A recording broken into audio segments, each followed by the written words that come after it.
Yeah, perfect. The first one was like, I used to think I would do anything to have a fit body, to be lean, anything now, just to be able to slap my fingers on it. But then my mind would start talking to me and say, "Yeah, but you wouldn't, would you? You wouldn't do what it takes every single day because you're not doing that." But what would be the problem with that if I could snap my fingers or give you 100,000 and say tomorrow I am going to have Yeah, your body? yeah. Well, Not a actually, what springs to mind there is there's been studies done on like lotto winners. And they use this kind of analogy a lot that like it's things that you don't have to work hard for, you don't appreciate as much. And so like when it comes to lottery winners, an awful lot of them end up just kind of overspending, and then ultimately ending up with nothing left over. yeah, And I think again, this is like if you haven't worked for that, or kind of experienced that journey of earning money to get to that level of wealth, to know what it takes to actually get there.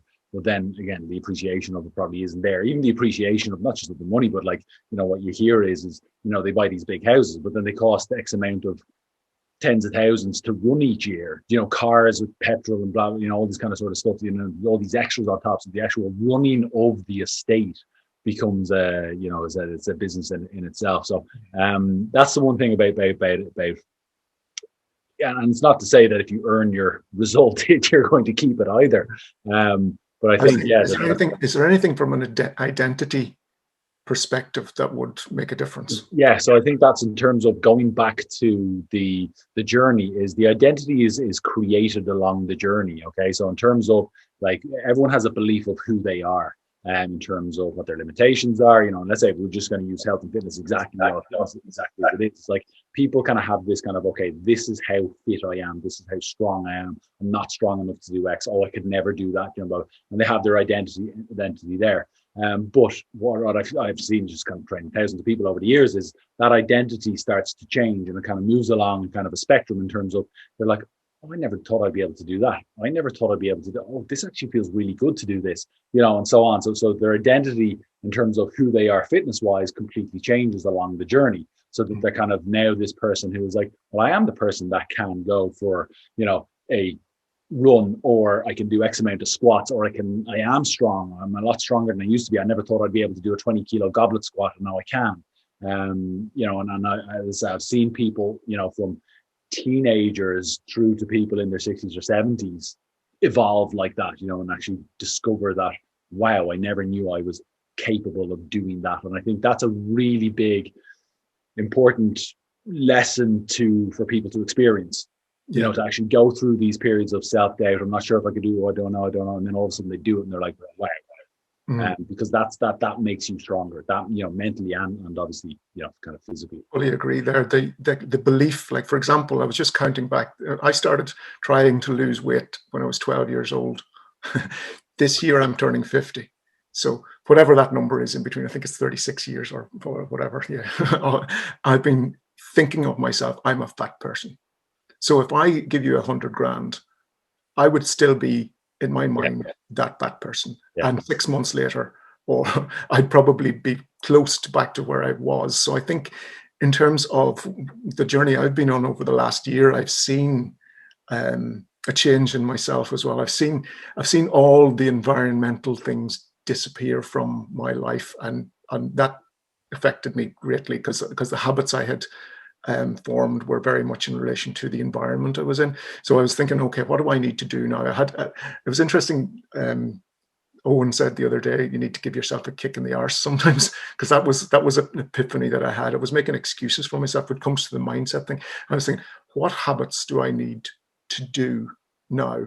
And then my mind started creating this big picture of all of the big habits. So I needed to change. So I said to myself, what are the small habits? What's the smallest amount of habits? What are the quick wins that I can get? So that's how important do you think those small habits are, and giving yourself those promises?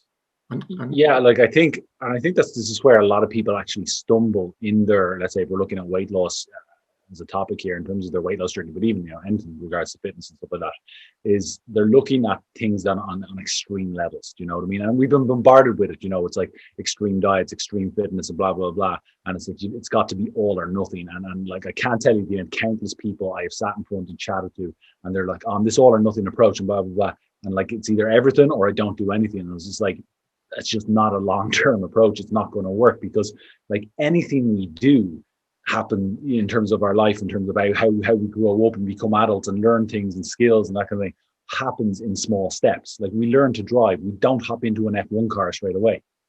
Do you know what I mean? It's like we have to learn how to actually manage a clutch, and stall and do hill starts and, have cars beeping behind us in traffic and stuff like that. They're all tiny little small habits that, are all part of a bigger habit of driving, let's say, that, looking back on, when let's say when we drive, it's completely practically subconscious to us now. We're doing everything, and it's kind of, we almost drive to a place and get there and kind of goes like, I don't barely even remember that journey. Do you know what I mean? It's just you're on autopilot. Whereas at the start, you're thinking so much about all these different things, and you have to learn these small steps, because the small steps are part of the bigger process. So I think with the problem I think that people kind of encounter with that is that they think small isn't good enough, or small isn't enough to get results or anything like that. But like when you want to break down small in terms of weight loss, 100 or 100 calories a day, in terms of being in a deficit a day, over the course of a year, is 15 pounds. Now that could be plus or minus. Do you know what I mean? In terms of, if you eat 100 calories extra than you burn off every day for a year, you're going to gain over a stone. And if you eat 100 calories less than you burn off, you're going to lose a stone. So they're small, tiny little things. Now, obviously, again, people want instant results. And I think that's the problem, is that they go all or nothing. And by going all or nothing, they don't actually change anything. Because they just try and use willpower and this determination and motivation, which is having that is kind of a good thing, determination, motivation. But once it runs out, you've nothing, you haven't changed what I call your normal. Go back to what's your baseline. But so changing the small habits changes your baseline. Yeah, in terms of you as a fit person, I'm not talking now when you're stuffing yourselves with peanut butter and jam sandwich in the mornings and gloating in front of us that are we'll never get to do that. But when you're maintaining your weight, and you obviously have a healthy health and fitness lifestyle anyway, what are the small habits? What are the non-negotiable things that have to be there every day, or 80% of the time, say, for you? For me, and again, I think everyone is kind of probably slightly different, but for me, water is a big thing. That if I start my day with a pint of water, it has a knock-on effect to everything else. And I've used that in terms of, like, I remember, let's say when Logan was born, and routine and everything went completely out the window, and you're kind of sleep is gone, everything like that. And I fell out of the habit of starting my day every day with a glass of water or a pint of water. And what actually turned it around for me then is, like, I was low in energy, blah blah blah, everything like that. It was like I literally said, right, I'm just going back to start with a pint of water, rather than me, in terms of, if you think about my identity, is like, I've done this in the past, and did various different fitness challenges and events and races and stuff like that, and things that I've done. But you're kind of like, I'm not that person right now. So I shouldn't be training, I shouldn't be eating, or I shouldn't be, living like that person, because I now have a 6-month-old child or whatever like that. So I just started, right, what's the first thing I can do? Is like, what can I control? I can control a pint of water first thing in the morning. I'd put it beside my bed, and I'd kind of, again, kind of knock that back first thing before getting out of bed. And that, for me, at that stage, I think that was 2019, got me actually kicked back into a kind of a healthier lifestyle. Because certainly in kind of terms of, for me, it's kind of, I find it very easy to control, let's say, kind of food on a breakfast, lunch, dinner kind of type of basis. Because it's a routine, it's a habit for me, in terms of, like, it's actually a hard question for me to answer when you're asking me that, because I've been doing it for 20 odd years. Like, I know, yeah, it's very difficult to break it down into what you're doing. Yeah, okay. Exactly. Do you know what I mean? In terms of, it's almost like everything is a kind of a non-negotiable. But having said that, it's kind of like, I'm not perfect. I don't, there are days when I don't eat enough vegetables, or I don't do blah, blah, blah, or the days when I'm just like, screw that, I'll eat whatever the hell I want. Yeah. But by Everybody's and humans. large, I don't go through periods of time Yeah. of that. But 80% of the time, you're probably in a good position, really. Yeah. Food and fitness. So really, you mentioned something there about what you can control. A lot of us will fall into the position of thinking about all of the things that are going on in the world around us, and what we can't control, and starting to create this hideous say, and then falling into maybe a victim mindset, where we, oh, poor me, I can't do that. And then we start to rationalize why we're not exercising and why we can't exercise. And, how is it important to you to be in a different mindset than that, to be in that place of control and taking responsibility? I was listening to Nir Eyal, and he talked about something which resonated really well with me. It's about, you can either blame and shame, or you can claim and take personal responsibility for where you are. Is there anything in that philosophy that resonates with you? Yeah, like I think I read a book. What was it called? I think it's called As a Man Thinketh. It was written in Old English or whatever like that. And this is the year when I was probably 20 or 21 or something like that I read it. It was a guy by the name of James Allen. Not sure. Yeah. And that's the first time I ever came across is like that a man is not a victim of his circumstances, or should not be a victim of the circumstances, because ultimately the only thing we can control is ourselves.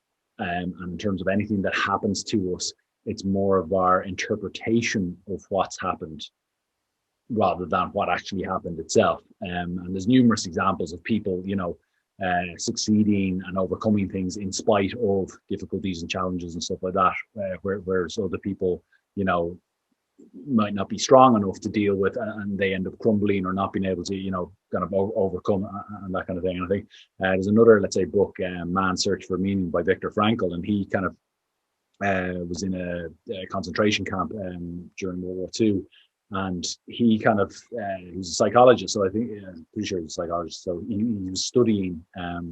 He studied the people around him. And was like, who are the people that are doing better? And these are the people who were literally had a purpose. They whatever it was, they created a purpose for staying alive, and they were the ones that ultimately, stayed alive, got out, etc. Whereas the people who gave up, and had no meaning or purpose to be there or to stay alive, essentially ultimately just kind of withered away and gave up. And I think he went on to teach then, kind of that it's very important for the human psyche to have like purposes, goals, things that we're actually kind of working towards. And then kind of linking that back into then, again, is the controllables. Is like, well, you can only control what you do. You can, as we can't control COVID. We can't, nothing about that. So the only thing we ultimately get to control is what we decide to do on a daily basis. Yeah. And if we can, as I said, put some form of meaning into that in terms of setting a goal and trying to work towards something. It doesn't have to be a big scary goal, but something where it's kind of like, well, I'm going to do this. And so you kind of ultimately have a purpose or a mission for your day, your week, your month, or whatever. Yeah. Back on that topic, then, back at the start, this time last year, we were doing a challenge, and I was going to fit into a 32 jeans. That was my goal. And that was going to be, I was going to be going to Glastonbury last year for the first time. I was going to have a summer holiday, this, that, and the other. But all of the motivations I had were what they call extrinsic to myself. They were external to me. So all of that disappeared. So I had no goals anymore. So in terms of motivation, is it more important, or what is best, to have an intrinsic or an extrinsic motivation? And if you have no intrinsic one, how do you go about getting that? Yeah, it's a great question, because, like I said, like I think it depends on the person. So some people are very extrinsically motivated, you know what I mean, in terms of they, as how they look, and like if you take like someone like, let's say, Chris Hemsworth, right? You know what I mean? Like, he has to look a certain way to play Thor. Do you know what I mean? And it's kind of like, that's an extrinsic motivation. Do you know what I mean? Because if you're looking at a look, now obviously that could be internalized with him in terms of, well, it's my profession and my career, and you know what I mean, I want to do my, you know, the best job I can, and blah blah blah. But you know, there are people of, I would say, of a kind of a mindset where looking good is very important to them, and you know, kind of that, if it works for them, is and it keeps them in shape and healthy and stuff like that, well then, you know, brilliant and fair play. In terms of the intrinsic side of stuff, like for me, it's how I feel, and I've gone through phases of, you know, doing less exercise, and so I've kind of like, you know, I kind of talked a couple of weeks ago about like health issues that I've had, and kind of was in a motorbike accident in 2003, and I've kind of, you know, kind of had a sore body for, you know, basically since then, but it's different levels of soreness. And one of the things that I've realized with that is that like, I'm either going to wake up feeling, you know, kind of, let's say, stiff and sore from not doing exercise, or I'm going to wake up feeling stiff and sore from doing exercise. So what's my choice of which one? Is like, I'm going to feel better from doing the exercises, and then, you know, from exercising, and, you know, looking after myself, keeping myself stronger, and that kind of thing. I think there's a quote from I think it's a former US president, I can't remember which one, but he's like, you're either going to rust out or wear it. So, you know, I have a choice in terms of, I'm either going to sit still and do nothing and not take any risks, or not be adventurous, or not, you know, well, I can't do that, I can't do that, I can't do that, and limit myself. Or it's like, yeah, you know, and then ultimately, and I'm going to get old anyway, and, you know, I'll probably look back and kind of regret, or at least, you know, kind of now, you know, kind of, let's say I set myself a goal trying to get to 16 stone, so that I was, you know, again, it's like I can look back and go, okay, I got to 16 stone, beat myself up a good bit doing it, but I got to it, you know, and again, it's just like, I've got to weigh up, you know, kind of like, it's like, ultimately, I'm going to end up probably the same. So I might as well not have any regrets while doing it. That's for me in terms of the intrinsic side of things, is I want to feel good and challenge myself, and the sense of accomplishment for me is a feeling that I strive for. And if I don't set myself goals like that, I generally don't do well on the goals. Do you write your goals down? Yes, to track them. Yeah. So yeah. Sometimes more so than others, in terms of doing a deep dive into something that, you know, might be kind of necessarily, you know, require a lot more effort and that kind of thing. And doing that deep dive into something, say for example, you've got this big goal that you want right out in front of you there. What process would you follow then to break that down into your daily process goals? Or yeah, so well, that's the key then, in terms of, I have an outcome of wanting to get to, let's say, initially to 16 stone, and then to kind of go and get lean and kind of down to around 10% body fat. So the steps to get to that are important to know and to define, and because if I don't have those steps, then I'm going to be, you know, essentially just kind of floating around, kind of, you know, with no real focus, essentially. So to ultimately know what I need to do, I generally start with the end in mind and work my way back. And I do this, you know, designing training programs and anything like that. I have designed this training system for SF Fitness and stuff like that. We start with the ultimate end goal in mind, and then kind of work my way back. Easiest way to explain that is like, let's say with a marathon training, like the ultimate goal is to run 26 miles, 26.2 miles. Very important. But, you know, so you don't look at, I need to run 26 miles tomorrow or whatever. That's in, you know, 20 weeks time. So then you can work back and going, right, I'm doing an 18-mile run here this week, 16-mile, where I'm working way back. So you get a kind of a rough overview. Right, well, I just need to start with a 4-mile run. You know, and that's ultimately, I think in NLP, they call it chunking. You know, I mean, you're chunking it down into a kind of a really small, doable, okay, I can do that. I can run four miles this week. And then obviously, you know, once you're used to that, 6 miles, 8 miles, you know, and then all of a sudden you're running 18 miles and you're like, wow, I never thought I would be able to get that. So essentially, end goal in mind, and then try and work my way back. So I know kind of, what do I need to do? If, let's say, the goal was 12 weeks, what do I need to do? You know, where do I need to be in week 11, 10, 8, 4, 2, 1 today? You know, kind of working back, what do I need to do? And is it important to you to celebrate those small wins in any way? Yeah, absolutely. I think what's more important is not to beat myself up for our failures, right? So like the ultimate thing is the only way we get to learn anything is by failing, is by getting things wrong. As I said, I use the car analogy: is we're going to stall. You know, we're going to do hill starts and it's not going to work, and that's the only way we actually learned how not to do that. So I think the big thing is not to get downhearted when things aren't working out maybe as well as you hoped, because ultimately, and especially when it comes to like physically wise, is like we can't always expect to have the best training session or these linear results or anything like that. So we need to be able to kind of be okay with going, oh, okay, that week I didn't get as good a results as I planned or hoped. And then, you know, kind of maybe reassess and go, okay, what did I do or what didn't I do last week that caused me to get that? And what do we need to change to ultimately move forward? I think that's the biggest thing, is that you have these goals set out, these process goals. It's very easy to measure. And as I said, so like I haven't rewarded myself with anything, you know, for hitting the 100 kilo mark, let's say. Big slice of chocolate cake, no? Not Well, really. do you know what I mean?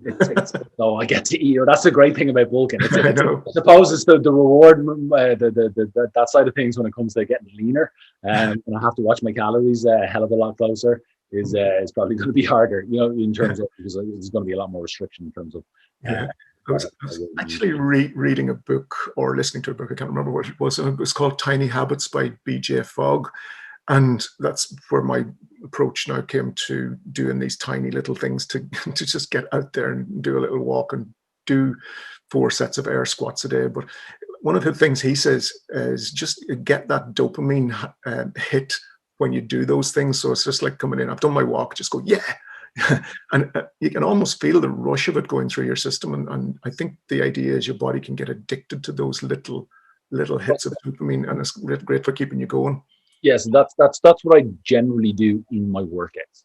So one of the most important things with fitness training is that you need to stimulate an adaptation in the body, and the only way to stimulate an adaptation in the body is to try and do something you haven't done before. You push yourself a little bit more, you make progress within your session compared to the previous session. So and it's kind of like, especially with kind of muscle building, is the only way. Essentially, you have to put stress on your muscle for it to grow. The only way you know you're putting more stress on a muscle is if you end up doing more repetitions or a heavier weight or whatever like that. So essentially, I look at what I did the last time and go, okay, like if I did, like, let's say 4 sets and I did 12, 10, 10, 8 in terms of my reps, it's like, right, okay, I'm going to go for 12, 11, you know, and I'll generally work the first 1 or 2 sets and kind of see how I'm feeling in terms of that, rather than setting a big goal. It's just basically, my goal is to get 1 more rep. So if my ceiling is 12 reps on the set, it's like, I'm going to go to 12.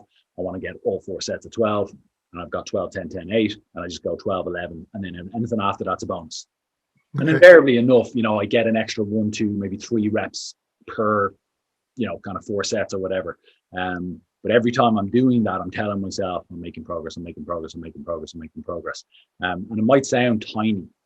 You know, it's only 1 rep, or it's only 2 or 3 reps. You know, that is the ultimate difference. It's the ultimate difference in I think in the book called Atomic Habits, a different book than you were talking about, by a guy called James Clear. He used the analogy of an ice cube. And at -4, the ice cube is ice, essentially. At -3, but changing it by 1 degree, is ice. At -2, at -1, it's ice. At 0, it's ice. You change it to 1 degree plus 1 degree, and it turns into water. And it's the difference of that last 1 degree that makes the absolute difference. Do you know what I mean? But you've got to get from 4 to 3 to 2 to 1 to 0 to 1 in order for you to get water, you know, to accomplish the result, let's say. And so that's what I said, we can't knock these small little progresses. We need to kind of say, it's like, well, I'm making progress. I am on the right track. For people, let's say, if they're trying to lose weight, it's like, you lose half a pound, you've lost half a pound. Doesn't matter if you wanted to. You lost half a pound. You are making progress. You are a step closer to where you wanted to go.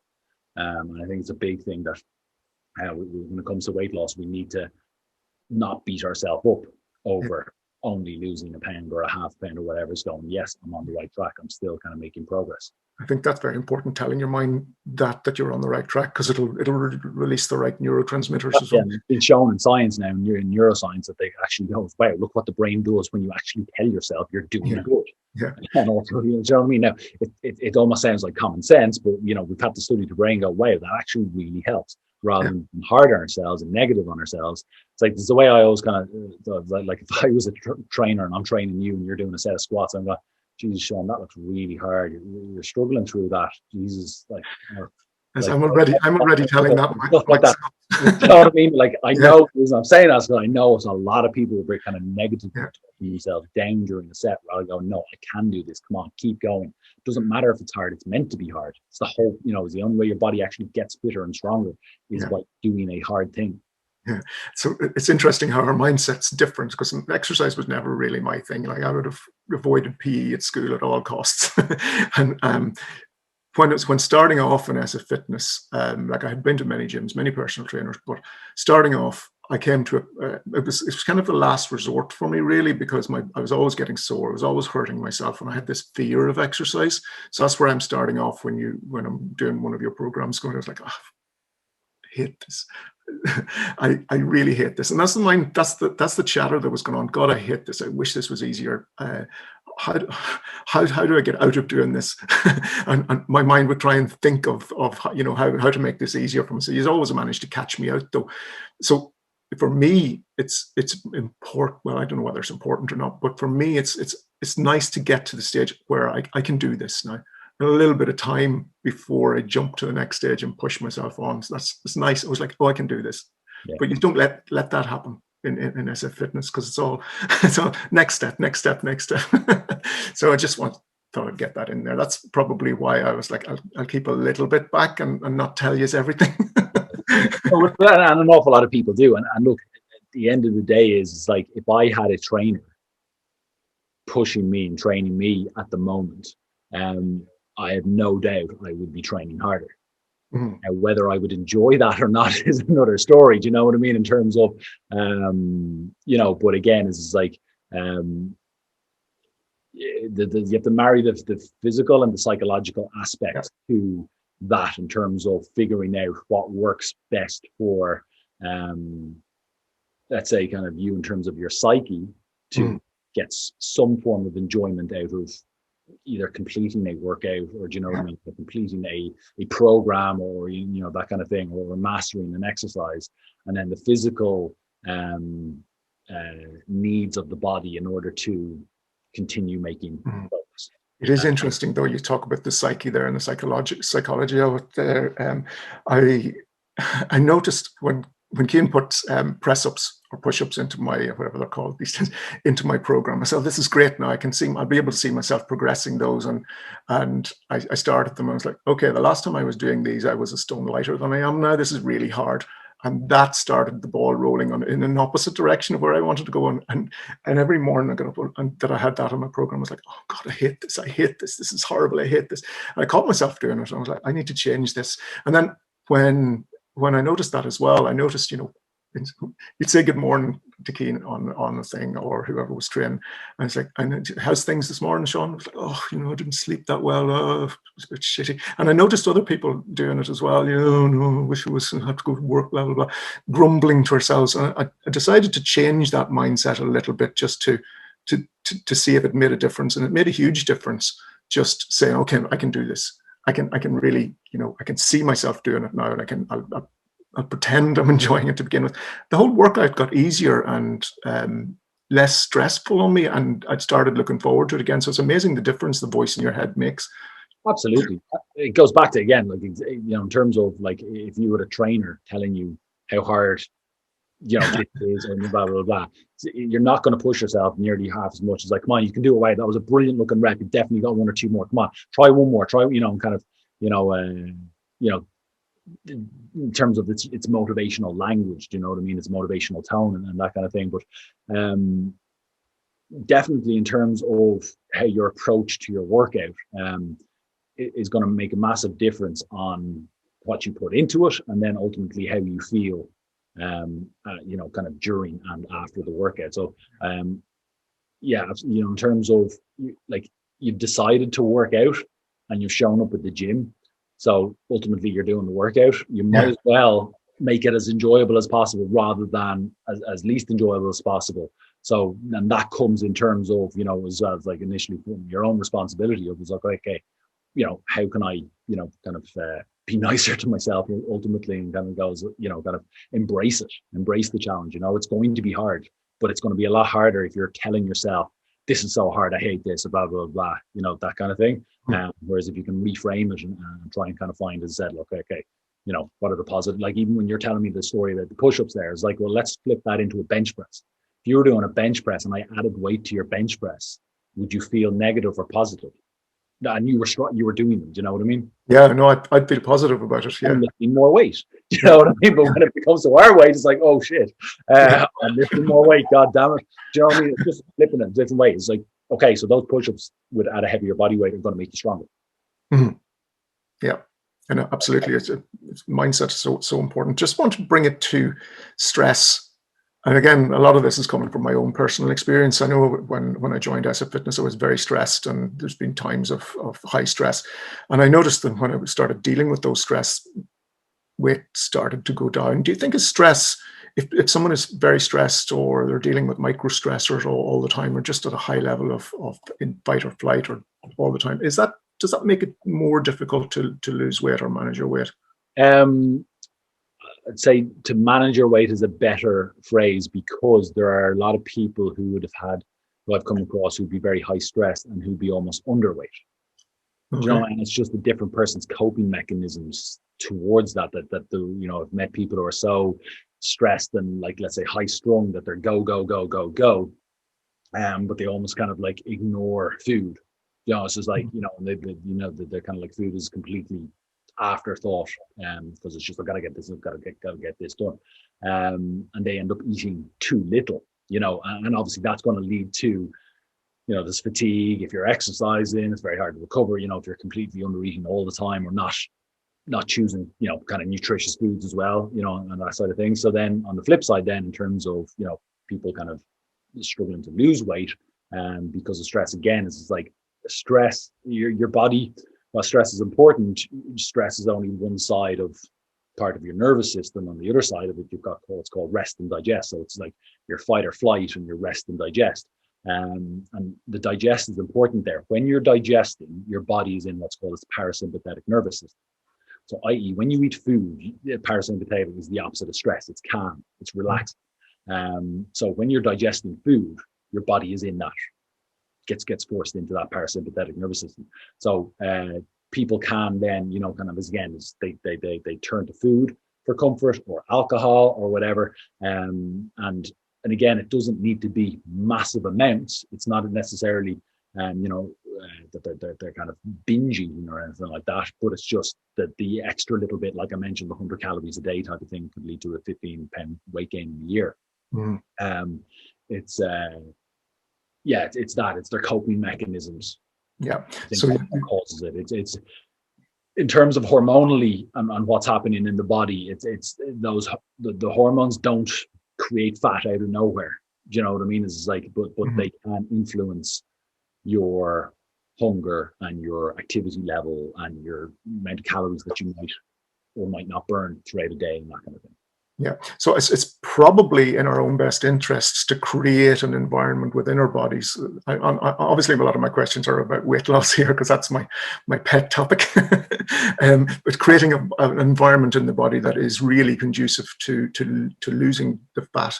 So one of those you mentioned earlier would be drinking water. It's only recently that's hit home to me. It's like, if your body is dehydrated, your body is in a state of crisis, so it's dealing with that all of the time. So give it the water, make that not be one of the issues for it. So another issue of putting your body in crisis would be inflammation, that I hear people talking about. And there's certain foods that can cause inflammation in the body, and there's some foods that are good for inflammation in the body. But have you any experience, or do you know how to deal with inflammation in the body, or is it actually a thing?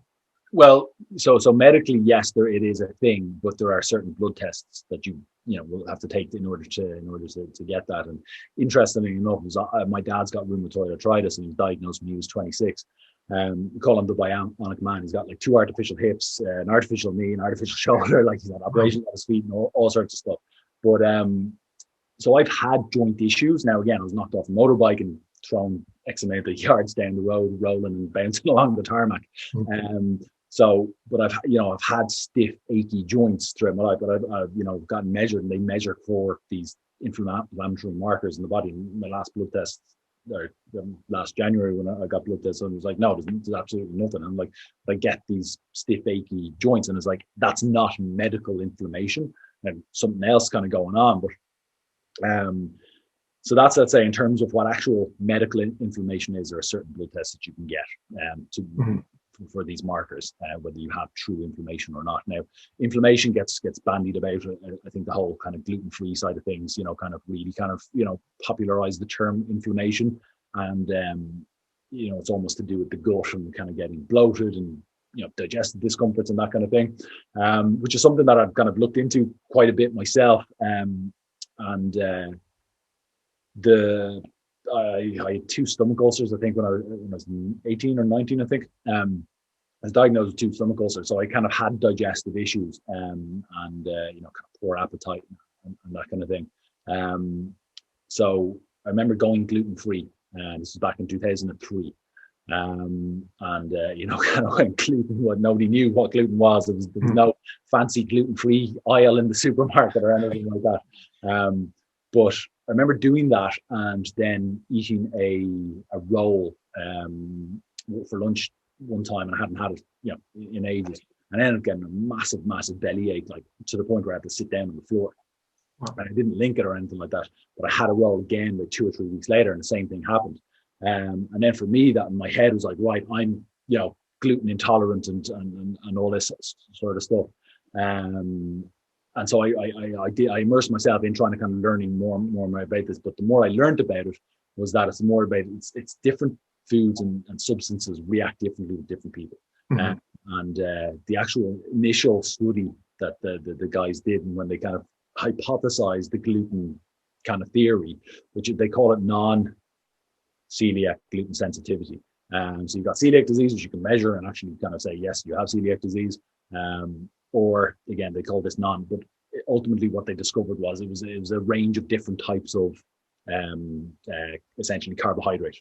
You're like, just, I won't go too much, but it's like disaccharides, monosaccharides, all those different things. And it's actually just different ones reacting differently within different people. And, we just might be sensitive to these types of food. So, yeah.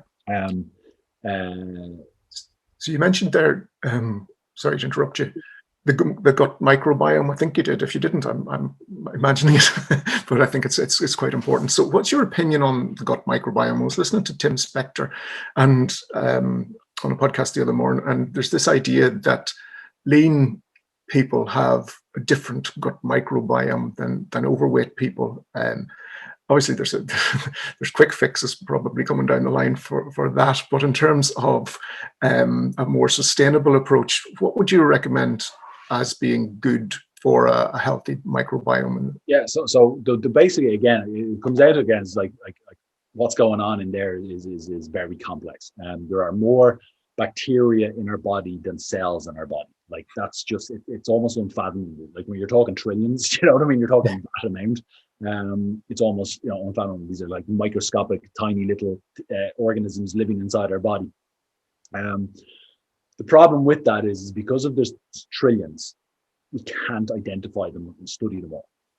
That's the big problem with trying to kind of with the concept and the theory behind the gut microbiome is that so taking a probiotic and you be grand. It's like, yeah, like you might be taking a billion in one capsule or whatever like that, but you're talking there's trillions. There's species that have not been discovered, in terms of that could be influencing things. So what you might be taking might be doing nothing for you, or it might work for you. You know what I mean? Again, it's different people and that kind of thing. So, but yeah, and said that they are starting to identify that.